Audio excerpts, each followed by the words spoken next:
I was in Gonda alone in the streets with nobody, and everyone embracing you and feeling like I belong here. That was lovely. I love that. Yeah. Look at the bag you saw over here, ladies.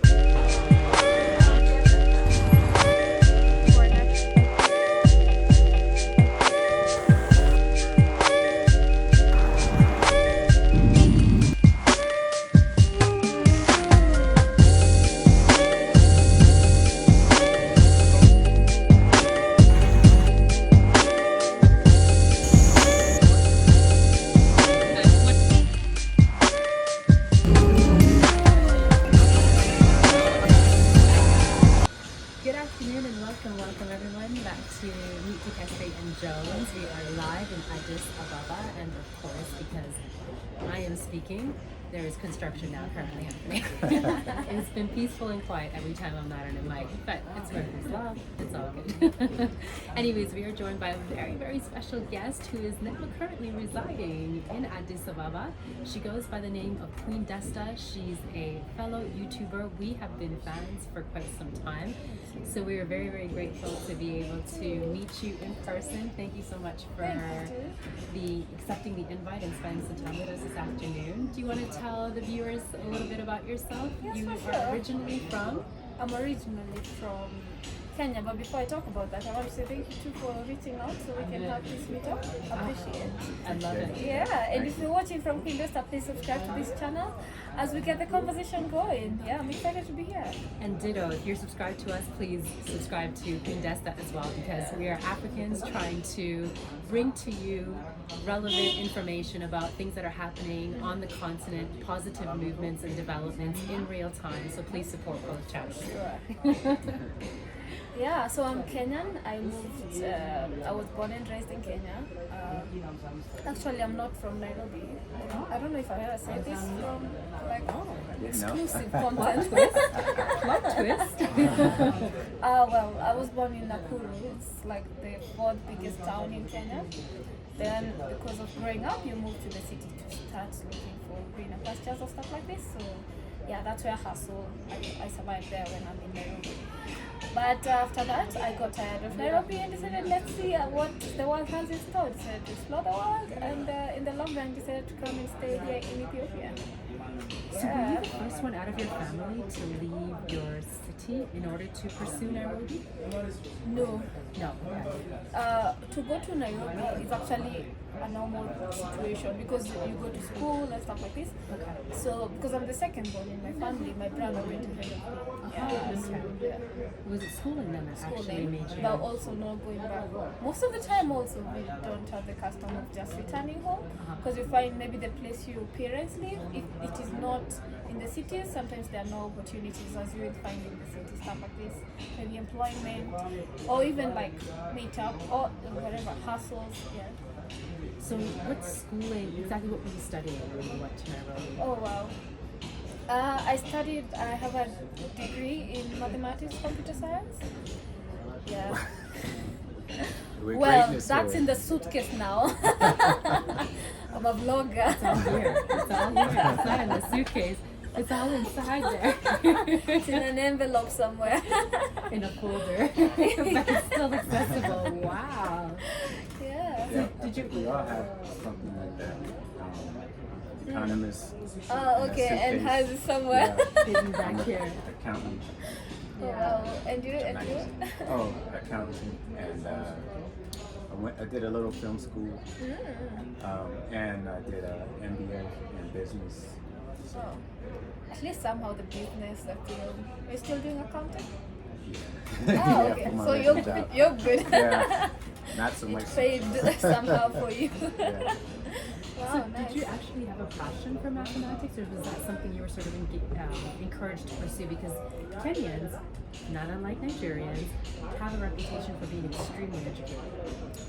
Yes, I agree on that, but I also have to say you have very interesting questions because they are revealing some sides of me. Uh-oh. Mathematics was seemed to be a male-dominated field, right? But ever since I was young, I got this narrative that I can do anything a man can do. That's true. So I was like, you know what? You say it's maths that ladies can't do. I am team supporting all women, and I'm doing all the maths. So I really was doing well in all the subjects that women don't necessarily do as well. Yeah. So I was out here trying to prove the men that we can do it too. Yeah. So Wow. I loved it. But once you get from high school going to university, it's a whole different ball game. But I'm happy I passed my exams. And Amen. Sorry about that, guys. Yeah. So other interesting question that I have for you actually is, how do you feel about the fact that there's seemingly a push to move people from rural and smaller towns in towards the bigger cities, and a lot of these smaller towns are now suffering as a result of that because their IPs and their it's almost like a brain drain, if you will, of sorts, right? Yeah. Do you feel that that's overall going to hurt Kenya? Or do you see the benefit of most people kind of sort of conglomerating in larger cities and abandoning smaller towns? Okay, well, in relation to how, for me, for example, I moved from like my family place to Yeah. actually the interesting thing that I've seen happening currently in Kenya, people are looking for ways they can make money and leave the chaos of the city and go back to like Smaller rural towns. Yeah, somehow, sometimes we would really want to live the life of growing our own food, living in our own environment, in a cool place that has a river down the side, you know. But sometimes the system don't allow for you to be able to do that. So I feel like most people, they don't necessarily move because of need or want. It's even maybe because of system. Yeah, like for example, there was a time you wouldn't access government offices unless you go to like Nairobi, you know. So, but now at least they have the country has separated the government into different places. Like you find there's now 47 counties, and you can be able to access whatever would need you to go to Nairobi and stuff like this. So the one that I'm against actually is where you have no control towards it. Like for example, the government coming to you and asking you to necessarily maybe move for maybe a building to be built, for roads and stuff like this. This is like, I feel that will harm the people in the long run. Right. So amongst young people your age, you feel that the sentiment is, okay, I'll go to a major city like Nairobi to maybe pursue my education, but maybe perhaps bring that back to my original town or township in order to help develop even that. I feel like as we continue educating ourselves, we also get to learn that whatever it could have been sold to you, maybe through the media or whatever, that is the gold or that's the greener pasture, until you get there and you realize actually it's not. A good example could actually be going to the States. It has been sold as like you made it, you go collect money on the streets and everything. Then you hear the people that are there on how the things they are going through and stuff like this is not necessarily as green as it was sold. And I guess conversations like this and being able to share people's experiences as well as showing people in whatever way you can plays a big role because it changes the narrative. Yeah. Okay, this is what's getting me excited right now, is that to see young people like Queen Desta already sort of overstanding and understanding the realities and seeing past the smoke in the mirrors. This is why I think that there's a lot of hope for, you know, younger generations, because you guys are making your own path, you're forging your own way versus buying into something that was packaged, sold to you. You know, which is really what the West has been trying to do here in Africa, is to bring you guys down the exact same journey that the West went to, which is abandoning small cities, going into larger cities for the sake of making everyone a worker bee. Right? Getting you entangled into the system, as opposed to offering you ways to be independent, to really pursue self-sustainability.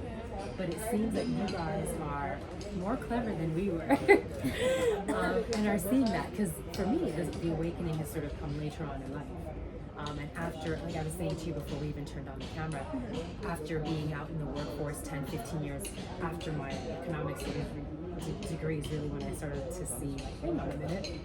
Everything you guys told me was, Yeah. at best it was, and sort of now it's the miseducation of Lisa, not unlike the miseducation of Lauren Hill, sort of undoing all of the indoctrination and relearning. But it seems like you guys are seeing that earlier on, which I think is very exciting. I feel like, for example, for me, I could speak as a Kenyan. I did not even choose to be like, hey, I'm looking for that path to get Freedom, to the enlightening, to be educated and everything, like to have the enlightenment on what I should do or not do. It came from, wow, this system is actually not working. I have studied, I have gotten the reward certificate, and where's the job they said I'm gonna get? You know, if I got the job, then it would have meant maybe start being in the system and also getting comfortable to also be afraid to get out of it. You know, so somehow for me, I look at it as a bonus that from the first place I didn't get to join the system. Though also I've also seen people that were already in the system and they're deciding to come out, figure out what they can do to get out of it and figure things out. Yeah. So even the system is actually not fully working, or people are getting more educated. I would agree. I also think that the system is sort of eating itself from the inside out. It's starting to sort of come undone. But going back to after you completed your studies, so you weren't able to get a job. What happened next? Before that, while I was still in campus, I started learning, taught myself how to swim, and I was a professional swimmer. So I wanted to join the Kenya team and like swim for the country. But because I started swimming late, I got to learn that I can't join because I'm already past the age that you can be enrolled because your body has already outgrown. You can't like adjust anymore, stuff like this. So, but that had introduced me to traveling. So, because I competed with Ugandans, Tanzanians, and that was very interesting for me. So when I finished and I don't have anything, is when I was searching on things I can do. Then someone told me you can actually do YouTube online. You find platforms where people can travel, you can be hosted, stuff like this. Then I did my research and I guess took faith and God and my backpack. Well, and the camera. That seems like a good, viable thing for Africans. Like a lot of people are making it on YouTube. Yeah. In Africa. So At least this is a platform that is open to everybody, so that we can say it's like a blessing. yeah. There's no like limitations of location and stuff like this. Though there were before, but like they kept changing and now everyone is able to access. For example, Tanzania, they just were able to start doing YouTube, I think a year or 1.5 years ago. Yeah, I'm grateful for also the tech. Well, I don't know if you guys agree with me, but like there's advantage and disadvantages to almost everything in this life. For example, we would say tech doesn't mean that 100% everything is okay, but at least it has provided a platform that we can be able to connect or be able to make a living or stuff like this. It's easier to travel too with tech. Yeah, for sure. You don't really need guides. Sure. You just use Not Google at all. Maps. Yeah. So from the time you completed your studies and then decided that swimming was not going to be the avenue that you were going to pursue career-wise, how long did it take you to start actually creating videos? And did you right off the bat know that you would need to treat it like a full-time job, or were you kind of being inconsistent in the beginning? How did you sort of navigate those early videos and the transition? So just before I finish, I would say maybe because you're rich and you'll understand how African system works in terms of education, especially my mother. You cannot work before you finish university. So you can imagine I was already like 20 something. So by that time I had not worked, no experience, nothing. But before I finished school, like the last semester, I got to learn about content writing, where you write articles for blogs and stuff like this. So I was doing that as a part-time. But I did not necessarily like doing it. such that when I learned about YouTube, I was dedicated on making YouTube work for me because that was more like for me and like writing for someone, and that's about it. And Your then when creative expression was through video and visuals versus uh, copywriting, so to speak. yes, but that wasn't mine. That was like someone needs to be written an article about the leading company, the leading economic, whatever thing, whatever topic it is, then I had to like deliver 500, 700 words, then they pay me like 700, one Kenya shillings basically is like 10 cents per word, so stuff like this. So it was just a hassle basically. As I was doing YouTube, because also YouTube doesn't start paying you on the first, like on the go, so it's Fiverr online still. Oh, okay. I don't know Oh, if yeah, it's Fiverr, Fiverr, yeah. and Upwork, yeah. So Yeah. that's what I was doing. Then now I had to make YouTube work. It didn't work for a long time. Well, I don't know if it has already, but yeah. Hey, we found you, so I would say it's working. It's working. Yeah. We found you before. Like, I didn't think we would even have a chance to even do this. So Oh, okay. it's Yeah. like a good manifestation. True, I agree. At least I've also met amazing people through YouTube. I'm glad I did YouTube, and of course by the time I was also starting, there was a lot of doubts and also explaining what are you doing. I feel like if someone is starting YouTube now, people already have an idea what it is and everything. Not like I started among the first people, but among my crowd and my parents, nobody would understand. And to make matters worse, it's when your classmates and your friends are getting other jobs and like they are going up the ladder, but me, I'm just here being like I'm moving from one country to the other. Right. Yeah. So I mean, you're an entrepreneur and you kind of do things on your own terms.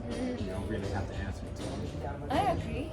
Yeah. Well, maybe to the audience. Well, yeah, to the viewers, yeah, because they want to see certain things. Yeah, They can be sometimes I very don't upload opinionated. for some days. They're like, hey, you Yeah, sleeping? yeah. Where's the content? We've been waiting for you for the next video. Yeah. So what were the first videos that you did, and how did you know what your sort of avenue was going to be in the YouTube space? Were you going to cover tourism? Were you going to cover food vlogging? Were you going to cover the advancements from a tourist perspective? What was it that you and what was going to be your contribution as a Kenyan in Africa creating content? Then, so apparently, it's an interesting story. I should maybe tell you this one. How I started YouTube was around that time when I got to learn about YouTube. The person that introduced me to YouTube is an ex. Then they were someone I thought would do life. Okay, so And what year was this? 2018. So I met this person, then they told me you can do YouTube, then they showed me they had money. So I knew travel funds is sorted, okay? Because I've just finished school, I don't have money for moving around and about. So I knew that is sorted as we are working on the YouTube channel. My business is to be on camera. I have zero skills of videography, directing, deciding what idea, all those things I don't know anything. Then when we went to shoot the first video, we realized it's actually not as easy as you might have imagined in your head, and we got mad at each other and broke up. Not over YouTube, so other things, right? Well, it's over you. Is that the main thing? I would say it was disrespect brought by YouTube. Like for example, well, I'm going too deep. Yeah, it was disrespect that how the disrespect came about was like the climax of it that I couldn't deal with it anymore. So yeah. Yeah. Then we As part much ways. Okay. It happens. It's life. Yeah, well, so after that I had already loved this idea of YouTube, and so as I was still dealing with my heartbreak, I was still dealing with how I can do YouTube. So for me, I would say it was trial and error and making sure I remain in the system and something works. I didn't know you need to be consistent on the first days. I didn't know before 5 days you should have come up with another video. I didn't have nothing. I was just trying. Yeah, and I remember pitching to brands and in Kenya to partner with them to take me to places. I'm like, hey, do you have this tour? You've not filled one person extra, just please take me. A lot of no's, but I got one. That took me around like Nyeri, Masai Mara and stuff, and from there I started seeing the possibilities, and then I started connecting with other people that were also, especially out of the country, that were also trying to do the thing I was trying to do. Yeah, basically the drive was my love for travel. By that time I had not figured what it is I'm telling the world. Okay, so that came with time. Yeah, that came with time, and I also think it's work in progress because I feel like I'm also growing. I'm learning more as I continue growing. My message keeps changing as well. My perspective of the world of things keep changing too. Yeah. So back in 2018, 2019, when you were first beginning your channel and to create content, who were you watching? What YouTubers were inspiring you? Oh my goodness, by that time I was identifying new YouTubers. Remember, it's the time of just known YouTube. Before I only knew what swimming guides, swimming tutorials, and music done. Like, that was my YouTube before I learned YouTube. So then I started learning these people doing cars and stuff. I don't remember their names. But one that I'm certain is MKBHD. Casey Neistat. By that time, I'm learning everything together. Like, what camera should I be looking to get into? How do I shoot? How do I edit? So it was a bunch of, and also seeing how do people vlog, how do people make videos. I watched everything. Was that like learning curve? I'm still learning. Yeah, it is like everything is trial and error with us too. Like we took a couple different directions, and I mean we both love to travel too. So we just kind of like did it as we were traveling. But I don't know if we decided that we were gonna have a travel channel or we were just doing all kinds of stuff, reviewing shows and all kinds of. That was our beginning thing. We started cooking and eating and mukbang. We tried everything. So. And what we found was that our audience, because like you said, sometimes you're having to just really cater to what they want, is that they wanted to see us in Africa. Oh, wow. Yeah. So and we already had the intention of being in Africa multiple times a year because we're working on a transition to leave the West, to move here permanently on the continent.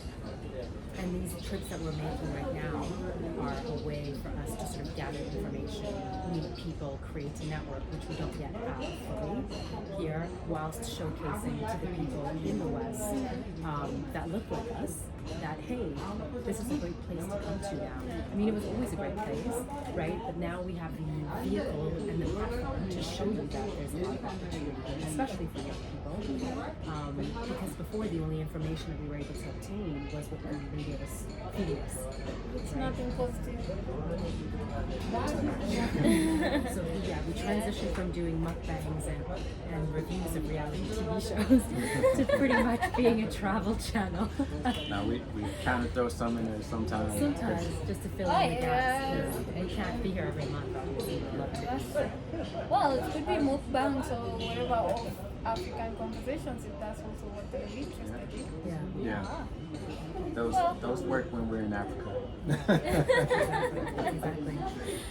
So can you list for us some of the countries that your job is now taking you to throughout the continent? There are currently 50 in Africa. How many have you been into? Let's start with you. How many have you been to? No, not even 6 maybe. Oh, okay, that's good. Yeah. A long ways to go. That's another reason why we're moving here, so that we can get to all of that. We can easily go on holidays when we're based here. Yeah. Do I remember? Not that it's that much, but I keep forgetting, but I'm sure it's about 15. Okay, so do you want to name your top 5? My top 5 has to be. What measures do I use? Oh, in terms of my experience? Yeah, in terms of your experience. Okay, let's see. A place that resonated in your soul. Oh, wow. if I don't mention Ethiopia, some people will shoot me. We know This our is my Africans are second very home. sensitive when it comes to these things, very sensitive. I'd say Ethiopia is fast. Okay, let me not say fast. Is one. Yeah. Like there's We no won't order. have an order. Top five, Top no five, order. no order, so don't anyone get their knickers in a bunch. Yeah, no one take. This is no need to get upset here. Yeah. We know Africans are very sensitive. We know this. But to be honest, I had great. I'm gonna answer, but like I've had great experiences in all of them.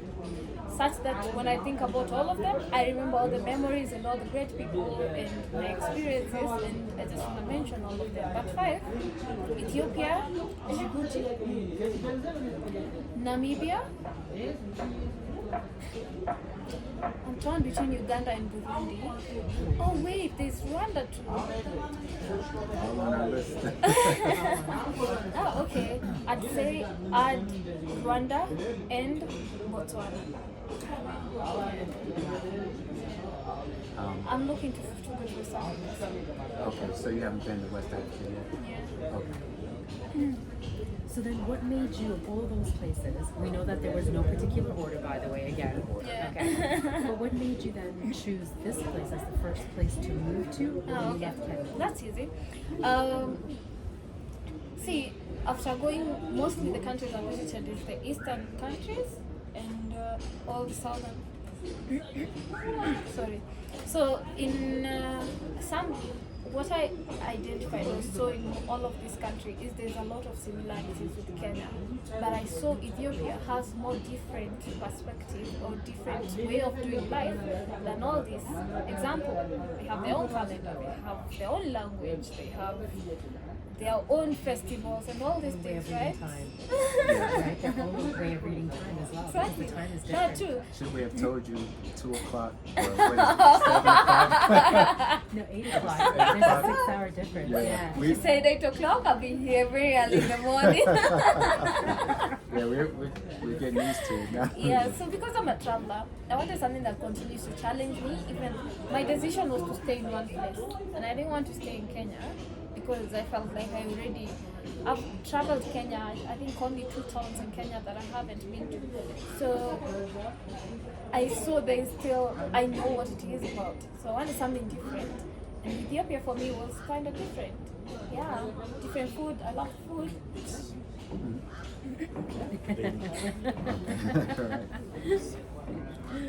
Coffee? Not even the other one. Okay, not He wants to make sure.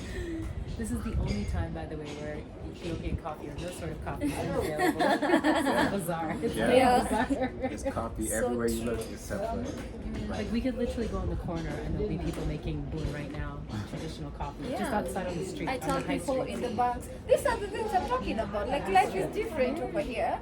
Yeah, so for that I was like, I don't think I'll get bored by Ethiopia very fast. By the time I'm getting bored in terms of I have mastered everything, I have known everything in my system, and I have already seen what my next path fully looks like. So I decided like maximum 2 years to be here. Okay. And so we're actually coming up to 2 years next month. One No, year, 1 excuse year, me, 1 1 year. year next month in January. Yeah. And so tell us a little bit about your first year in Ethiopia. What pleasantly surprised you? What were your pits and your peaks, basically? So what were your highs and your lows? Okay, my lows were just affected by me. People on my channel know this. I came here broke. I was saving a flight ticket. I had bought this because of COVID and everything. And then the airline calls me and they're like, hey, you either use the ticket or it expires. Then I was like, you know what? I don't care how my finances look like. I'm going. So that was so I was limited in terms of going places and stuff like this. And the things I could do. But I don't know if you guys believe in God, but He did come through for me, and I thought I would only be able to sustain myself for 2 weeks here, and I stayed for close to 4 months. Yeah, and that way I was able to explore Lalibela, Gonda, Bahda, Hawassa. Did I forget any other town? Yeah, so. So you went to Shashamane. Yeah, Shashamane too. Yeah. That's where we're supposed to go. But sorry. But yeah, that was Oh God wow. intervened. Okay, that's amazing. He's a Rasta. So, so yeah, we're supposed to make that trip. But we're, next time we didn't have time. So much to do and see. I think I should offer a package of people taking people to Shashamane because the friends that were vegetarian too, they wanted to go to Shashamane, but like they didn't do their maths, right? So I'll just be telling you people, hey, 2 days to Shashamane. I don't care what your Addis trip is. These days, oh, that would be nice. That's what I said to him. I said, there's no way unless we're going to spend a week there because it's too long of a drive to come back. But okay, so your low point was kind of when you came because you were struggling, you weren't sure how you were going to sustain yourself here. The high point was then what? When you went to Aksum and Lalibela and found I didn't go to Aksum. By that time, there was the war. war. Yeah. So, but my highlight has to be the people, especially during festivals. That was like mind blowing for me. I had never seen people gather like even for like the Christmas celebration. That was mind blowing. People are on the street for 3 days still celebrating and stuff like that. Christmas in January. Yeah, but for the 3 days it's not like the Christmas. It was Epiphany. So yeah, so 3 days people fully dedicated. And the fact that the thing I loved about that, I was in Gonda alone in the streets with nobody, and everyone embracing you and feeling like I belong here. That was lovely. I loved that. Yeah. So that brings me to my next question because, and don't get mad at me fellow Habesha people for saying this because I'm 100% Habesha. I don't find us to be the most warm and welcoming people, personally. I got to learn that. So I was going to ask you as a non-Habesha person, how do you find Habesha people? Did you find them to be warm and welcoming? I'm about to be shocked. Let me see my water. Listen, you're in company of someone who's 100% Habesha and is telling you, I personally don't find us to be the most warm and welcoming. Based on, especially when I compare us to other African countries that I have traveled to as a Habesha person. I think I wouldn't even talk about Ethiopians. I would talk about Africans need to embrace, to love ourselves. So I would say the same for Kenya. Okay. Yeah, so we have this, I don't know who taught people, that treat someone who's from a different place like they deserve good treatment and everything, then you treat your own. Okay. Yeah. So being able to see, the more you stay in a place, also the more you start seeing even things that looked glowing and what is hidden below. So I also got to learn some things like, for example, people inviting people to eat. Sometimes they don't necessarily mean it. It's just because they're used to saying it. Well, we meant it. I was well. I don't. You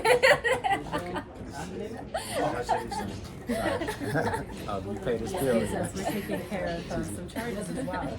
Okay, so did you find it, having said that, and I agree with you, having said that, have you been able to make friends? Was that difficult for you? And how do you make friends when you're not in a traditional work environment or school environment? Oh, okay.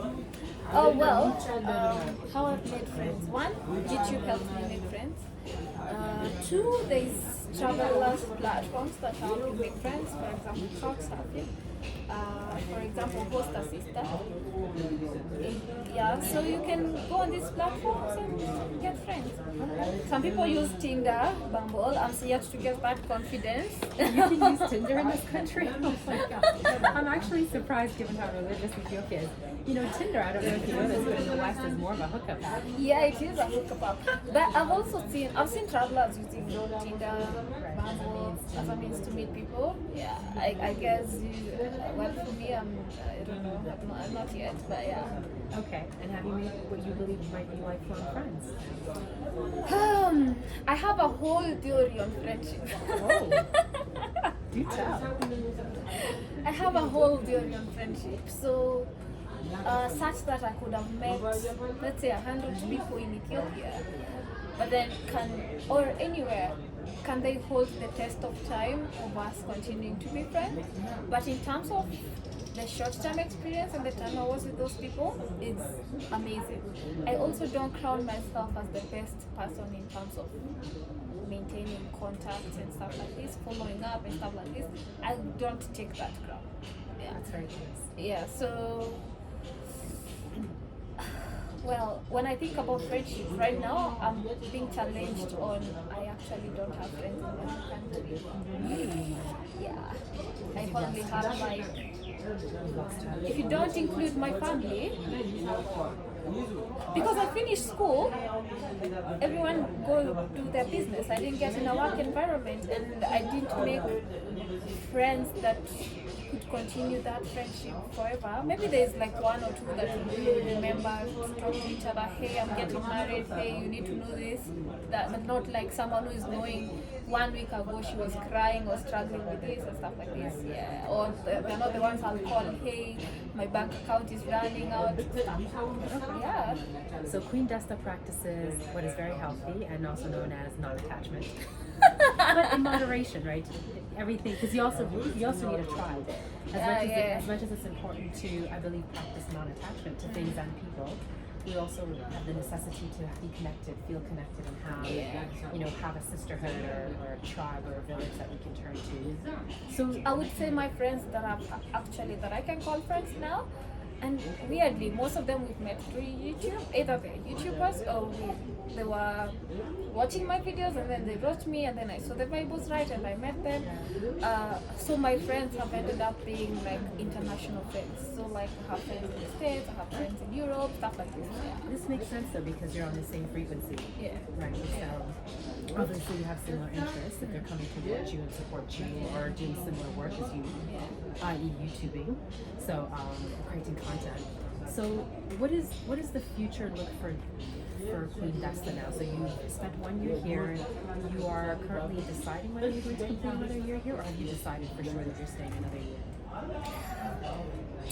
Off camera, I'll tell you more details about this. But currently, I'm going through a transition of decision making. Okay. Yeah. Interesting. Okay. And do you see yourself in the long term still pursuing YouTube, or do you, in an unconventional way, or do you see yourself also pursuing the path of getting married, having a family, and then still bringing your audience along with you? Is that something that you would? Because as Africans, I'm sure you hear a lot of chit chat from relatives and all that, like when are you going to settle down? When are you going to have a family? Unlike the West, Africa still loves families. Okay, Africa still loves families. Okay, in the West they're doing some foolala and some foolery, but here we're still very old school. Oh, okay. Well, thanks to parents that are open-minded, that we've sat down and had this conversation, and I've told them my opinion on things to do with marriage. Find the right man, I'm okay with getting married. I'm open to that. Family, we'll see the timelines and stuff like this. Those details I have not figured yet out. But what I'm sure is, somehow we have to know how we will be traveling. Like, we can even do away with YouTube. We can, like, that's optional, but traveling for me is not like optional. Even if it means once it has to be somewhere in the budget. Yeah. Okay. That's what is certain for me. Yeah. So that's fair. So you're saying you're committed to this lifestyle, but not necessarily committed to necessarily making it being a content creator for life. I'm not committed to be a content creator for life, but how I am planning my goals and the potential of also seeing with content creation is not something that I'm throwing in the bin anytime soon. The only part that I am uncertain about, I am not certain about content creating forever. Like, for example, YouTube could die and another COVID of no internet, no whatever sharing of the content, stuff like this. Yeah, but the thing that I feel like I have more control to is something like, for me, it's the travel that I love first before I love YouTube, because that I was also doing before I did YouTube. But still, I loved writing stories before I learned about video documentation. So I still love it. So even if I will not, the part that I'm sure about in terms of content creation is I'll still be recording my child doing whatever thing. I still document people if they just look cute. It's not for sharing with the world, but like the content was created. So that part I still love forever. But I'm committed to it. Yeah. Always be doing the content. Yeah. You always be a creative because I that's think your once you passion. are, it's very hard to stop. Yeah, and Yeah. you turn that off. No, it's true. Yeah. find I don't myself even know how to recording watch. everything. Yeah, just for no reason. I might need this one day. Let me record this. I don't even know how to watch movies anymore. I'm just there being like, imagine the child of the mother, they had to be, like I'm seeing the details of what was happening behind the scene instead of chilling and being entertained. The blessing and the curse of getting into this. Or being like, how was that transition done, you know? Yeah. It's like, yes. It's that critical eye that you form, absolutely, when you make it your own art. So, how have your parents, you said that they were very open-minded, how have they now accepted your success as a YouTuber, and are they proud of that? Okay, my sister is in the background. What do you think? Come close and talk. Come close and talk. Here, farther. Okay. Repeat the question, please. First, you are introduce yourself. Oh, hi guys, my name is Njoki. I'm her sister. I came to visit her in Ethiopia. Yeah.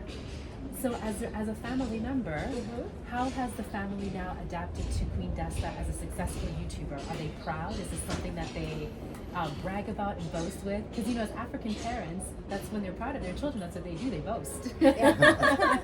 I laughed because my dad has to be the proudest. He will outrightly tell people, my daughter is in Ethiopia. Now, right now, he says, my daughter is in Ethiopia, my firstborn daughter, and then my secondborn daughter went and visited her. It's been a month, and yeah, I know that's what he's saying. So they're very proud. At the same time, when she's going through challenges, they are so worried, but especially when she's offline, it's hard, but they get used to it. You learn to trust God, and you learn to trust that she's sane and she's making a good decision. And you can't control everything. Oh yeah. Yeah, but that is a good question. Good. I'm really happy to hear that. Shout out to your YouTube channel. I have a YouTube channel, so I'm a relationship coach. My channel is called POV, as well as I document my life because I feel like my life is so great. I believe I was meant for a greater purpose. So I believe when I'm 40, my kids, rather my grandkids, will have something to watch, not only photos to just see. So I have a vlog channel called Joki Jenga. Yeah. Which we're going to actually link all of that, but before I let you go, can I ask you guys something, both of you? Because first of all, I was very surprised that Africa needed a dating coach. I'm sorry, I thought the atrocities that we were encountering as women was only transpiring in the West. I didn't realize that Africa had also been Do you plagued mean with. men are the same? I just mean, before I met you, my love, that the foolery that was taking place, that in part came about because of social media, I believe, and social and also dating apps. I thought that was primarily ruining the dating scene in the West. So I was very surprised to hear that Africa even required dating coaches because, well, traditionally we also have arranged marriages, some of us, right? It's very common, even in my culture here, the Habesha culture, to have arranged marriages. But the fact that family still is so highly regarded and important, it's much less so in the West, if I'm being honest with you. So surprised that, again, dating has become a challenge. So we'd love to hear about how you got into coaching, and also love to hear a little bit about your dating experience over the last few years since Can your I ex react in to that? 2018. Go on, please do. I feel like Africa still believes in the dating, not marriage. Okay. Yeah, families first. Yeah, but still, the place that I have come to appreciate with things to do with relationship coaching is still people are making a lot of mistakes while going through the process of figuring out who they are marrying. For example, a relationship coach or like a life coach will help me know what I am also looking for in the person that is to marry me. So it only helps or improves the marriage, and also maybe prevents being influenced with a lot of divorce and stuff like this. I'm just thinking, this is my opinion on the relationship coach and stuff like this. Yeah. What led me to start a YouTube channel on relationship coaching is basically because everyone needs to relate with someone, and I based my relationship coaching lifestyle thing channel actually on love. So it's not basically a relationship between man and woman, it's also self-love, because I think as a young person who was brought up in Kenya, Africa, you're not brought up to think about self-love as something you should take account to. You will love a man more than you love yourself. So that made me, rather, this was actually my life. So I started loving myself first when I was now very old, I'd say. And I should have when I was younger. So that is number one why I started that channel. And then also, in Africa, we have adapted what is happening in your countries now, in the States, Europe. They start dating when they're very young, and it's very, very wrong because you're supposed to take time. You date because you're seeing a future with this person, you date because you're seeing marriage, you date because you want to build a life with this person. But do you know that when you're that young, is that the goal when you're dating when you're young? No. So you're dating for the wrong reasons, you're dating for, you have different priorities, you're supposed to have, your priorities are supposed to build you, but now you're building something that's not gonna work, maybe. So I felt the need, yeah, because everyone deserves a good relationship, so I felt the need to start a YouTube channel, so yeah, that's why. But I'm interested to hear about your dating life. In Ethiopia, do tell. Yeah. Many people In are. Ethiopia, Thank you. in Ethiopia, well, I'm on the spot, guys. Take So, another sip of this water. Did you want some wine by any chance, or is it? for this story, I need like 2 bottles.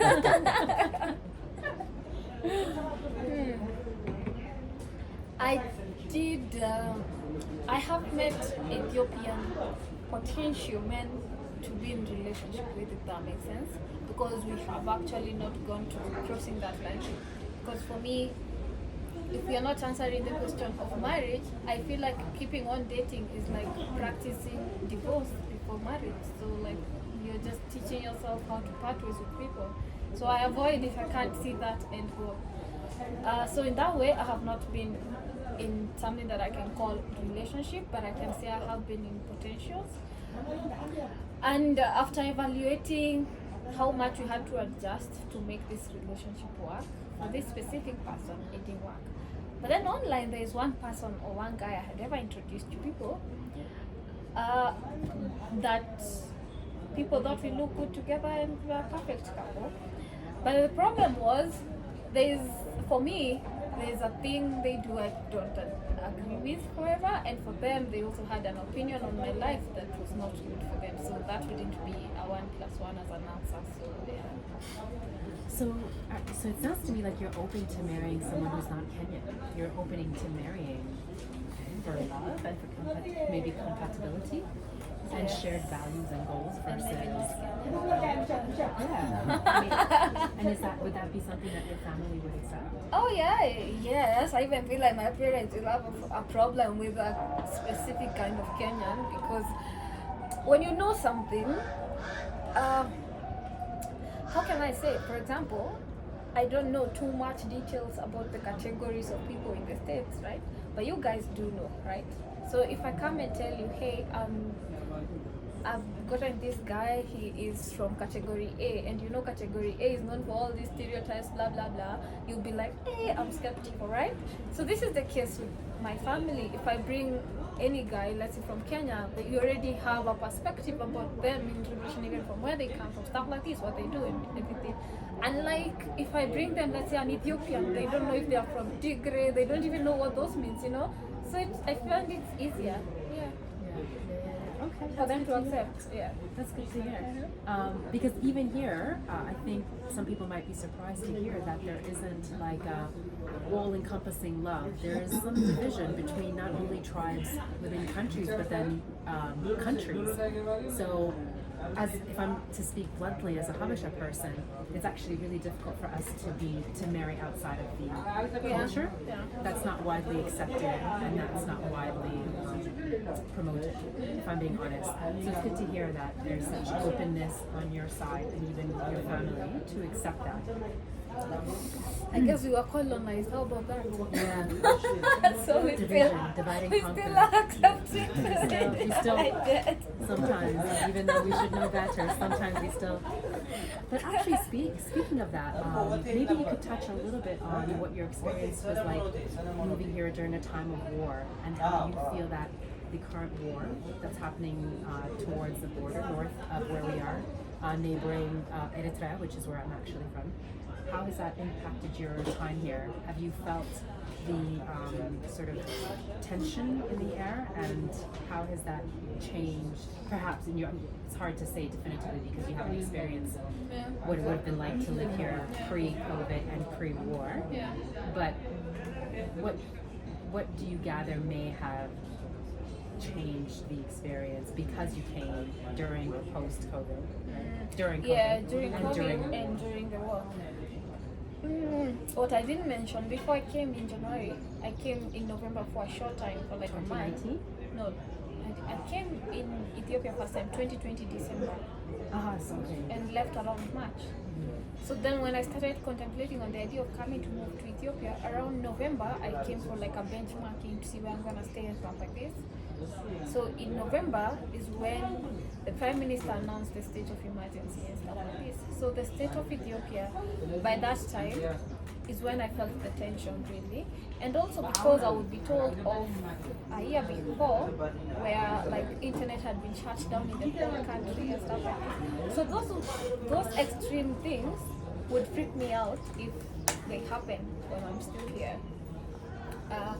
But I don't think, and the fact that I was here, by that time I was in Hawassa, there was no much impact in terms of, you can't see war or anything like that. You can just feel the tension, you can just hear police can come and check your room, stuff like this. But the report I would hear from people outside Ethiopia, they would call me after every 1 hour. Hey, I hear there's like, you need to leave immediately, like it's like there's fire on the mountain, you have to run, yeah? So, and that was based on, that's when I understood the role of the media and how they have a lot to do with what people perceive. Because according to me, it wasn't as bad. And I even did a video walking out the streets. I was buying food and everything, and people were like, I seen it. yeah. For me, life was okay, especially because unfortunately, or sorry to anyone, I don't like have a family that is going through the scenario. So it's my only concern majorly is me. For me, I was okay. Yeah. Interesting that you had to come, or that you had to live your experience in Ethiopia during both of those situations, the pandemic and the war. And yet still you have found this a place of refuge or solitude and an enjoyable place, and a place that has, I hope, welcomed you. Yes, it did. It did for sure. It did. In terms of not welcoming, it only happens to the locals, unfortunately. Yeah. Yeah. I've not seen someone, unless your energy is just off. That's when, as a foreigner, you will not be welcomed here in Ethiopia, or you'll be treated different. Yeah. So I think that that's really encouraging, the fact that you can say that you still found it a more than a decent place to live during these times, Yeah. and B, that you saw again the role of the Western media. For sure. Not even Western media, any form of media, even a YouTube video like this. Because after I did that video, so many people reached out telling me how at least I've encouraged them to have a perspective of what is actually happening. So it's good to know that this is also a platform that the world is going to see, and even if it impacts 5 people, after those 5 people they will share that information with other people, and it proceeds like that. Exactly, it has a domino effect. Yeah. And that is again why we wanted to do these travel vlogs, is because the narrative is always very one-sided and it's very uniform when it comes from media outlets in general. And we're grateful that through social media we have the opportunity to provide an alternate narrative, because there's always 2 sides, always. And oftentimes that was missing prior to social media. because if you didn't work for a major network or didn't own one, you didn't get a voice or a say. So this is truly an exciting time. But again, I'm very grateful that you have found Ethiopia to be warm, welcoming, and a place that you can call home. Not because of what was happening, but in spite of it. Yes. You chose to make it your home during this time. I feel like Ethiopia has much more to offer than just the headlines of the war. Yeah. So I think for me, I have embraced what is it, other things that is offering, and also being a voice in the midst of so much negativity going on, and trying my best to show something positive. So, yeah. Amen. Amen. And that's the constant battle in the midst of so much negativity, is always bringing the positive. Yeah, that's what we do. We try to bring positive aspects every country we go to, just to shine a good light and just break some stereotypes. Yeah, to shatter them, but also to have honest conversation and dialogue that no place is perfect. You know, I oftentimes speak about the corruption in the West, maybe perhaps too vocally for some people's taste. But you know, no place is above reproach. And if we don't have honest dialogue and conversation, then all we're doing is sweeping the problems that currently exist under the rugs. It's like trying to heal a wound by pretending that it's not there. It just simply doesn't work. So yes, we want to always bring the positive, but we want to have honest dialogue and conversation. And the truth is, there's a lot of corruption. Africa gets a bad rap for having a lot of corruption. When the West is equally, if not more, corrupt. Yeah. So Just a again, higher level of corruption. it's just a more sophisticated level of It's corruption. very intricate, but so is everywhere. Yeah. But before we sign off, I wanted to ask you what your last and parting words for our viewers will be today. What message do you want to leave with our viewers and yours, who I hope are watching? Well, if by chance there's any Ethiopian watching me, I'm sorry if I shared something that maybe will make you feel some type of way.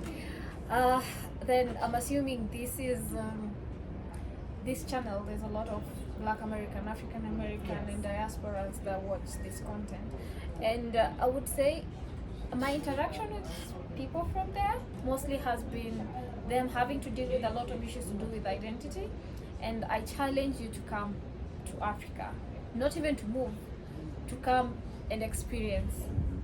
And 2 days ago I went to, what's it called, the National Museum where Lucy is. We just went there yesterday. Oh wow. Yeah. Yeah, I was taking my sister, and I still got the confirmation of, if you still zero idea of where you came from and stuff like this, you don't know whether to follow history, science, Christianity, just come see, and then you'll just get more information. You'll be connected with more people that look like you, have things like you and stuff like this. So I'm calling for anyone that has not experienced Africa.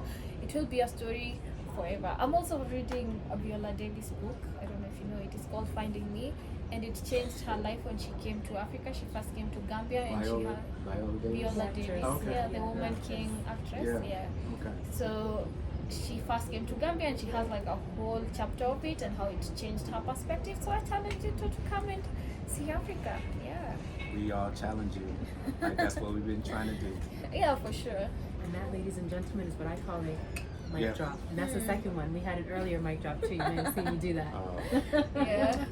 Thank you very much. Thank you so much for your time, Queen Desta. Thank you so much. You too. And yeah, this Yes. has been an amazing interview. Great. I felt more like a conversation, and I loved it. Oh, good. Yeah, that's what. Yeah. It's supposed to be a conversation. It's supposed to be a dialogue. Okay. Right? Yeah, Sharing of information and ideas. So I'm grateful. I'm grateful. So please heed this wise young woman's advice and bring your booties over here to the continent. Okay? There is beauty and abundance everywhere. Yeah. Yeah. True. All right. On that note, guys, please get free and stay free. Stay decent, folks. Be happy. Bye.